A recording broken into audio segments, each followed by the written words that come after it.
नमस्कार। यह है कहानियों का अद्भुत संसार। किस्सा कहानी। किस्सा कहानी में मैं हूँ भारती कुमारी और आप सब जैसा कि जानते ही हैं कि मैं आजकल आप सबको सुना रही हूँ डॉक्टर धर्मवीर भारती का लिखा हुआ उपन्यास सूरज का 7वां घोड़ा। आज इस उपन्यास का आखिरी भाग। इस उपन्यास के आखिरी भाग को सुनाने से पहले मैं आप लोगों को पूरे उपन्यास का एक छोटा सा रिकाप देती हूँ। इस उपन्यास में एक नैरेटर है मानिक मुल्ला, जो कहानियां सुनाते हैं लेखक और उनके मित्रों को। ये कहानी पूरी कहानी जो दोपहरी में सुनाई जाती है, ये 7 दोपहरिया में बटी हुई है। ये कहानी, इस कहानी में मानिक मुल्ला भी एक पात्र होते हैं और मानिक मुल्ला के अनुसार वो जो कहानियां सुनाते हैं, उनकी कहानियां यद्यपि प्रेम कहानियां हैं लेकिन निष्कर्षवादी प्रेम कहानियां हैं। तो इन कहानियों में मानिक मुल्ला के निजी जीवन के बारे में बताया है, उनके जीवन में आने वाली स्त्रियों के बारे में बताया गया है। किशोरावस्था में उसके जीवन में आई थी जमुना, फिर लिली और फिर सत्ती, और तीनों स्त्रियों की एक अलग अलग दास्तान सुनाई है मानिक मुल्ला ने एक अलग तरीके से।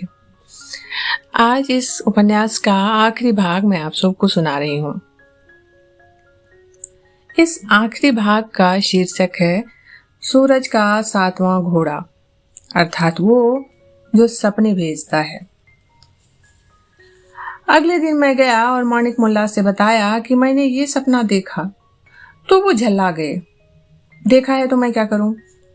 जब देखो तब सपना, सब देखा है, सपना देखा है। अरे कौन सा शेर चीता देखा है कि गाते फिरते हो? जब मैं चुप हो गया तो मानिक मुल्ला उठकर मेरे पास आए और सांत्वना भरे शब्दों में बोले, ऐसे सपने तुम अक्सर देखते हो? मैंने कहा हाँ। तो वो बोले, इसका मतलब ये है कि प्रकृति ने तुम्हें विशेष कार्य के लिए चुना है।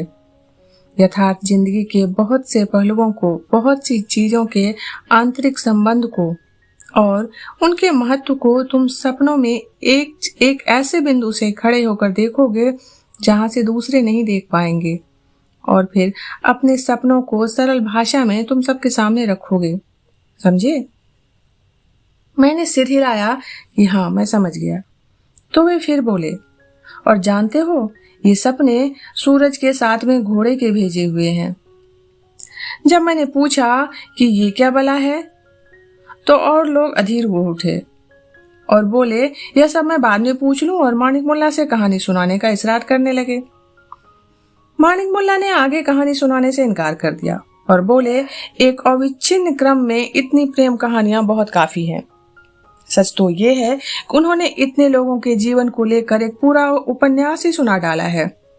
सिर्फ उसका रूप कहानियों का रखा ताकि हर दोपहर को हम लोगों की दिलचस्पी बदस्तूर बनी रहे और हम लोग ऊबे ना, वरना सच पूछो तो ये उपन्यास ही था। और इस ढंग से सुनाया गया था कि जो लोग सुखांत उपन्यास के प्रेमी हैं, वे जमुना के सुखद वैधव्य से प्रसन्न हों, स्वर्ग में तन्ना और जमुना के मिलन पर प्रसन्न हों, लिली के विवाह से प्रसन्न हों और सत्ती के चाकू से मानिक मुल्ला की जान बच जाने पर प्रसन्न हों, और जो लोग दुखांत के प्रेमी हैं, वे सत्ती के भिखारी जीवन पर दुखी हों, तन्ना की रेल दुर्घटना पर दुखी हों, लिली और मानिक मुल्ला के अनंत विरह पर दुखी हों। साथ ही मानिक मुल्ला ने हम लोगों को ये भी समझाया कि यद्यपि इन्हें प्रेम कहानियां कहा गया है, पर वास्तव में ये नेति प्रेम कहानियां हैं। अर्थात जैसे उपनिषदों में यह ब्रह्म नहीं है, नेति नेति कहकर ब्रह्म के स्वरूप का निरूपण किया गया है, उसी तरह उन कहानियों में ये प्रेम नहीं था, यह भी प्रेम नहीं था, यह भी प्रेम नहीं था कहकर प्रेम की व्याख्या और सामाजिक जीवन में उसके स्थान का निरूपण किया गया था। सामाजिक जीवन का उच्चारण करते हुए मानिक मुल्ला ने फिर कंधे हिलाकर मुझे सचेत किया और बोले, तुम बहुत सपनों के आदी हो और तुम्हें ये बात गिरह में बांध लेनी चाहिए कि जो प्रेम समाज की प्रगति और व्यक्तित्व के विकास में सहायक नहीं बन सकता, वो निरर्थक है। यही सत्य है। इसके अलावा प्रेम के बारे में कहानियों में जो कुछ कहा गया है, कविताओं में जो कुछ लिखा गया है, पत्रिकाओं में जो भी छापा गया है, वो सब रंगीन झूठ है और कुछ नहीं। फिर उन्होंने ये भी बताया कि उन्होंने सबसे पहले प्रेम कहानियां इसीलिए सुनाई कि ये रोमानी विभ्रम हम लोगों के दिमाग पर ऐसी बुरी तरह छाया हुआ है, इसके सिवा हम लोग कुछ भी सुनने के लिए तैयार नहीं हैं। बाद में उन्होंने अन्य बहुत से कथा रूप में उपन्यास सुनाए, जिन्हें यदि अवकाश मिला तो लिखूंगा। पहले इस बीच में माणिक मुल्ला की प्रतिक्रिया इन कहानियों पर जान लूं। कथाक्रम के बारे में स्पष्टीकरण देते हुए उन्होंने कहा कि 7 दोपहर तक चलने वाला ये क्रम बहुत कुछ धार्मिक पाठ चक्रों के समान है, जिसमें किसी संत के वचन या धर्म ग्रंथ का 1 सप्ताह तक प्रणयन होता है और रोज उन्होंने हम लोगों को एक कहानी सुनाई और अंत में निष्कर्ष बांटा। यद्यपि इसमें आंशिक सत्य था, क्योंकि कहानियों में उन्होंने निष्कर्ष बतलाया ही नहीं। माणिक कथा चक्र के दिनों की संख्या 7 रखने का कारण भी बहुत कुछ सूरज के 7 घोड़ों पर आधारित था। अंत में मैंने फिर पूछा कि सूरज के 7 घोड़ों से उनका क्या तात्पर्य था और सपने सूरज के 7वें घोड़े से कैसे संबद्ध हैं, तो वे बड़ी गंभीरता से बोले, देखो, ये कहानियां वास्तव में प्रेम नहीं वरन उस जिंदगी का चित्रण करती है जो आज का निम्न मध्य वर्ग जी रहा है।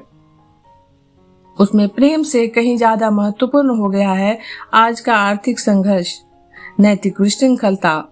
इसीलिए इतना अनाचार, निराशा, कटुता और अंधेरा मध्य वर्ग पर छा गया है।